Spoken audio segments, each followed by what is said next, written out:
was meant for battle had short, broad tips with hooks on them so that they stuck tightly and pulled the flesh when pulled. On the seventh sun, Charging Hawk oiled his hair with bear grease. Yeah. You still see it? And wrapped his braids in otter fur. Oh, you sure? Here's I'm reading, so shut your mouth. Period. From his ears hung ornaments of polished metal. I can see you entire He put on his finest clothes. Stop the cat. His buckskin. No cap. Hey, Pierce, do I need to call the principal? No. Stop talking. His buckskin shirt was decorated with green porcupine quills. From the shoulder straps hung strands of hair from scalps he had taken.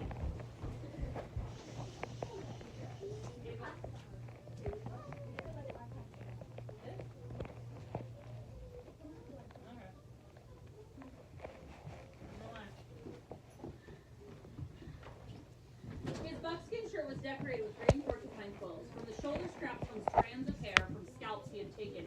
Do you hear that? Yeah. From the shoulder straps of his shirt hung strands of hair from scalps he had taken. Try it. They said it didn't work, but I don't know. On the back was painted a red hand, a sign that he had killed another warrior in hand-to-hand combat. At his throat was a necklace of enormous bear claws. From my seat beside the fire, I watched Charging Hawk place a fox skin on a pole some distance away. He walked to a clearing on the other side of the teepee. When he was certain I looked at him, he pulled a handful of arrows from the quiver at his belt. There were as many arrows as fingers on his two hands. Quickly, he shot the arrows, his hands moving so fast that they blurred. Before the first had hit the fox skin, the last one hit through the air. All the arrows hit the skin in a spot no larger than my hand.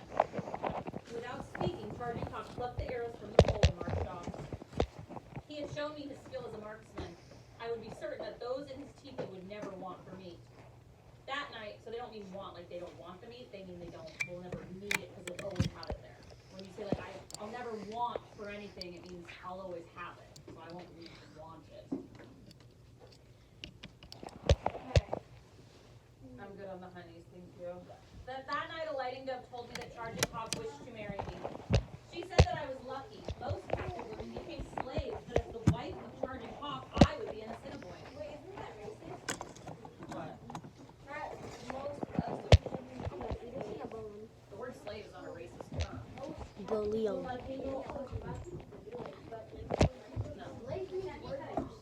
Slave just means that you are forced to work without pay.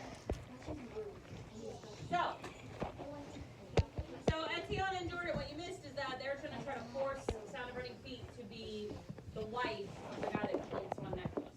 They're going to try to force her. And he's being uber creepy and like flirting with her and being gross up. So what they were saying is, oh, you're lucky because most of the time when we have a captive, they become a slave, but you get to marry him. And she's like, ooh. Okay. After that day, a lighting dove gave me work to do, but she always worked beside me. Must have just been the pattern. Okay. She watched me closely and showed me the Assiniboine way to roast fruits and dry meat. She showed me how they stored their drier food for the winter. She did many things the Nimipu way, but some were different. I learned how to cook meat as the Assiniboines did. A lighting dove showed me how to dig a hole in the ground and line it with rawhide. She filled the hole with water and put a big chunk of buffalo in it. Into the water she dropped large, red, hot stones from the fire. She kept changing the stones until the water boiled and the meat cooked. That was clever. Now I knew why her people were called Assiniboines. Stone boilers is what it meant. It's their name. It's like instead of the Nez first, this tribe is called the Assiniboines. This kind of sounds like Cinnabon. Suns passed and winter came. The snow lay deep on the ground. A lighting dove helped me make a dress of elkskin. Like my old dress, it was white and a fringe hung from the skirt, but my old dress has long fringed sleeves and beautiful sky blue quills across the shoulders. The new dress had no sleeves. Instead, there was a beaded skin cape that covered the tops of my arms. From beneath the cape hung many ermine tails. The soft fur would keep me warm in the coldest weather. I had also white leggings and moccasins. As we worked, a lighting dove told me about her son. He was so swift, she said, that he could run down a buffalo without a horse.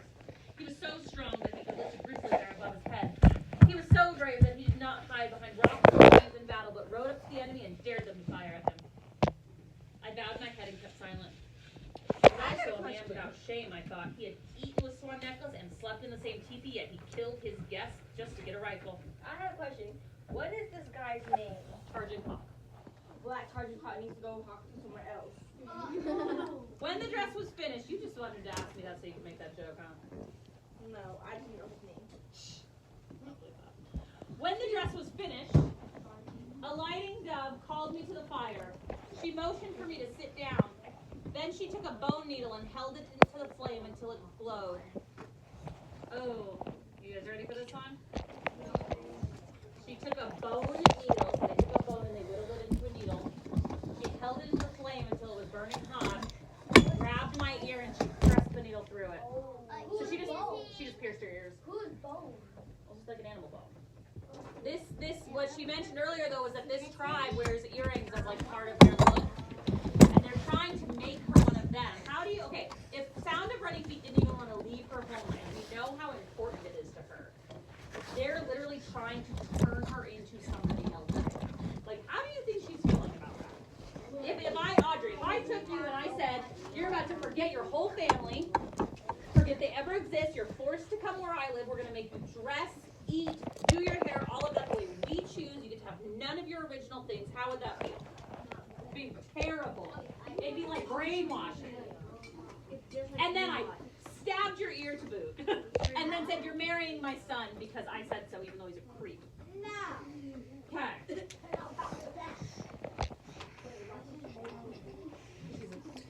captive.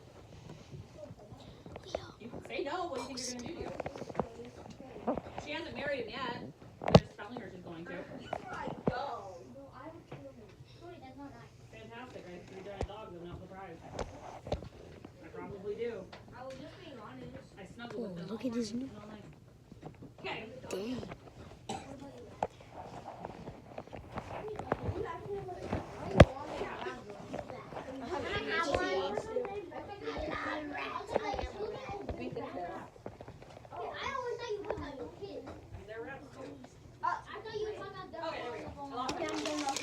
I screamed with pain and grabbed for my ear. A lighting dove caught my hand. She shook her head and motioned for me to be still.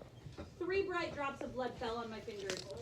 A lighting dove placed a greased stick in the hole to keep it open. Then she did the same to my other ear.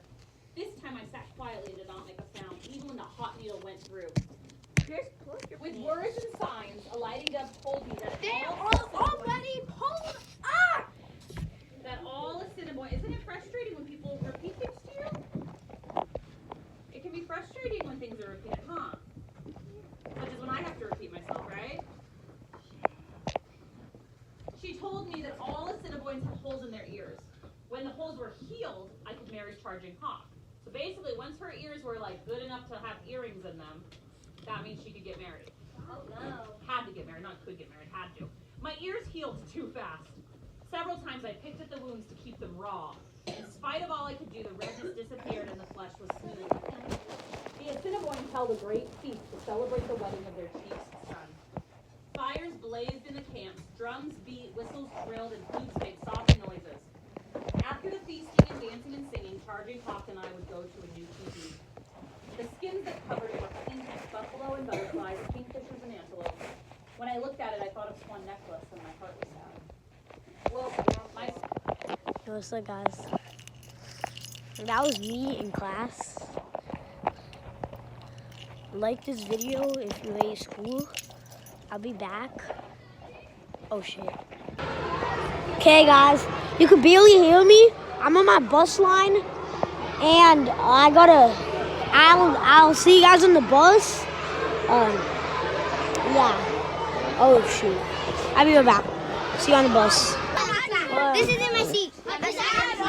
What? Is that your phone? Yeah, this is my phone. I see you. I see you. Okay. Okay, guys. I'm back in my seat on the bus. I'm like in the back, so like and stuff. But like that was me in class, bro. I know it's annoying, bro. Like if you hate school, bro. Like nobody likes school. What up, bro? Bro, I was recording videos in class. What the? Cause I can. Let me see them. No, I'm making a video right now. Well, it's not like videos, but I'm gonna combine them together and show me. Angel, you could. It's gonna be posted on YouTube.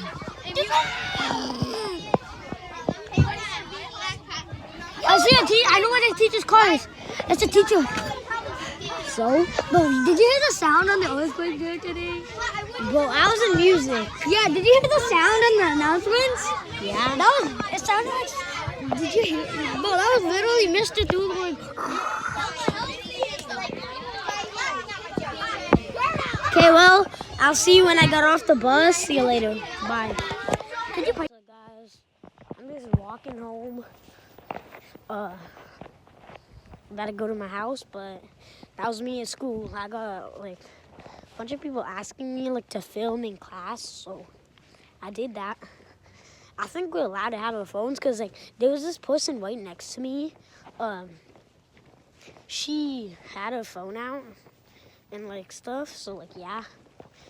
Anyways, see you later.